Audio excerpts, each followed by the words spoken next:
Man, have I been looking forward to this. If I could, let me tell you about my experience with Bugsy Maugh. About 3 years ago, I got a call, and he said, "Hey, do you want to come down to Magoon's? Bugsy Maugh's going to be doing a show down there in a couple weeks, and maybe you could do an interview with him and promote this show." I said, "Oh, I've always wanted to meet him. I've heard him play, I've seen him around, but I've never, talked to him. I'd love to do that." So I went down to Magoon's, and he was down there, and he had a big crowd of, people around the table and so on, and I told him who I was and what I was there for, and he just looked at me like, "Who are you?" And so I started asking him all my, Reporter 101 questions, rock journalist questions, and man, he didn't tell me anything. I wanted to ask him about Janice, and he wanted to tell me about the drummer that I can hear all the time here in town. I wanted to hear about Jimmy, and he wanted to tell me about this guy playing harmonica that's a buddy of his. And, I wanted to hear all this stuff, and all he wanted to do was tell me all about his good friends that were playing with him down here at the show. So, I wasn't like just bummed completely out because it was a pleasure to meet him, but all he wanted to do was give all the attention to all of his friends because that's just how he is. And so, I went home and I was a little disappointed, but I wrote the story as best I could and went down and saw him. It was a great show down at Magoon's, as they typically are. But about a year and a half later, I was in Magoon's again, strangely. And Bugsy came up and tapped me on the shoulder, and he said, "Hey, I wanted to thank you." He said, "I really liked the story that you wrote." And he said, I have to admit, I didn't know who you were." I thought, "Oh, fine. And he said, "I'd never heard of your paper." I was like, "Oh, really?" He said, "But since then, I've read every issue, and I really like it, and if you'd like to do another story, maybe the statute of limitations is passed, and maybe we could tell some of these stories." So we kind of got into that a little bit. It didn't take me very long to realize that this is not a 650-word story, for the regular Joe. There's just too much. That doesn't get him to Omaha. So in any case, I said, "Hey, you could probably get some awfully good people to write your story. But, if you'd be willing, I'd sure love to attempt it." So as of right now, we're about 80 pages into a book that I'm writing with Bugsy Maugh. The working title is Bar Chords with Bugsy. All right. And thank you.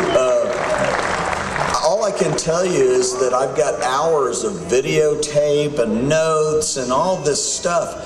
And, he's not a name dropper like, "Ooh, you'll be impressed if you hear this." But he's just talking and, well, then Eric Clapton said, like, it is the list of people that I'm going to name just a few here, and I'm really not going to do justice to it. But, some of you younger people don't have maybe an idea who it is that we're talking about.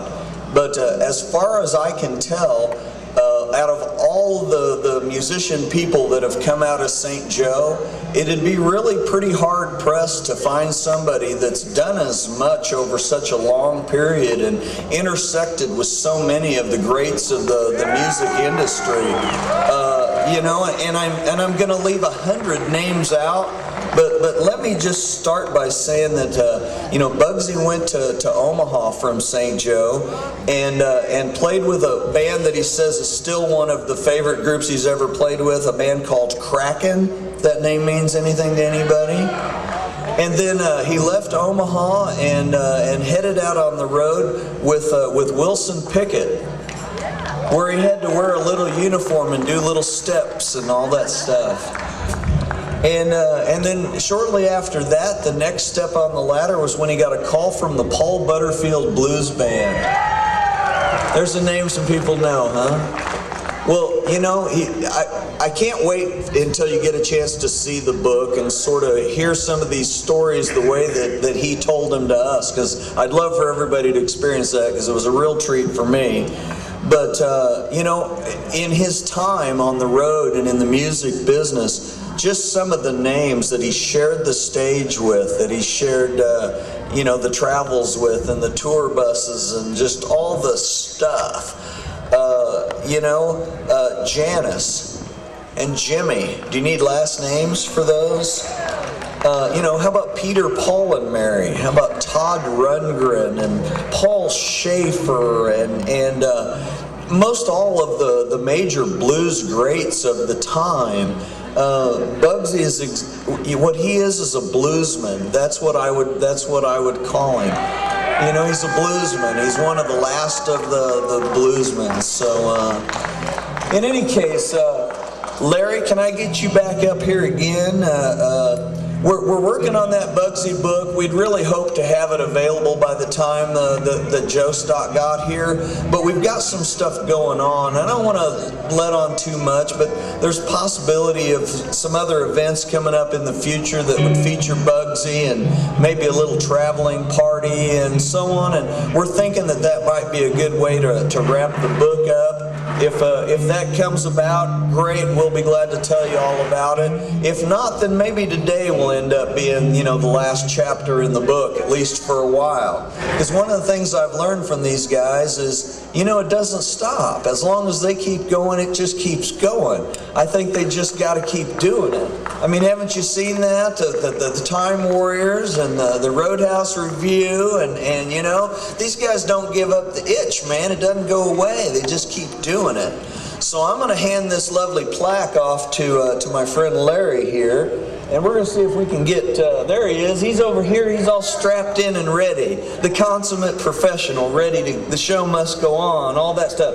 Hand that thing off to him for a second so you can grab this plaque, because it's pretty cool, and we're anxious to show it to you.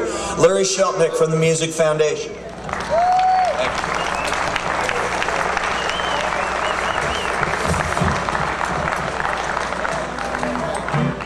Looky there. I don't know, man. Pretty close. Bugsy, it's my honor, man. My honor.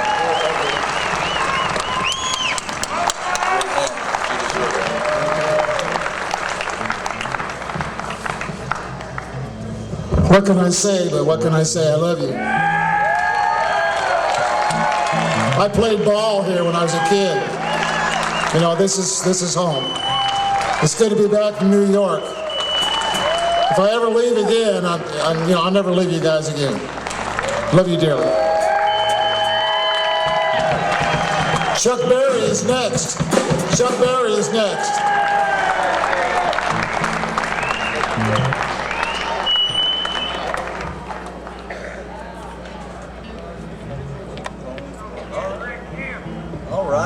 All right.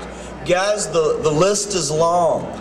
Do you have any suggestions on people that need to be in this Hall of Fame? Feel free to email them to us. We're going to start a list, and we're going to put as many in here as we can get to come. We're going to put the live ones in, the dead ones in. We're going to dig them up if we have to and prop them up in the corner. We're going to keep doing this. And, you know, this Music Hall of Fame belongs to St. Joe now, you know. Anybody else wants to come see it, they got to come here. Oh, okay. Am I pulling the number out? Are you doing it? What are we doing? Guys, let me tell you, I know a lot of you guys have seen Bugsy. Some of you guys have known Bugsy since before I was born. You know, I know he's got a lot of friends out here. But you know this, and I don't have to tell you, but for those of you that don't, every time Bugsy plays, it seems like the lineup is a little different. It's because all the best musicians in the area want to play with him. You know, they want to have that experience, but they're all working musicians. They're all in other bands. They're all, you know, all over the place.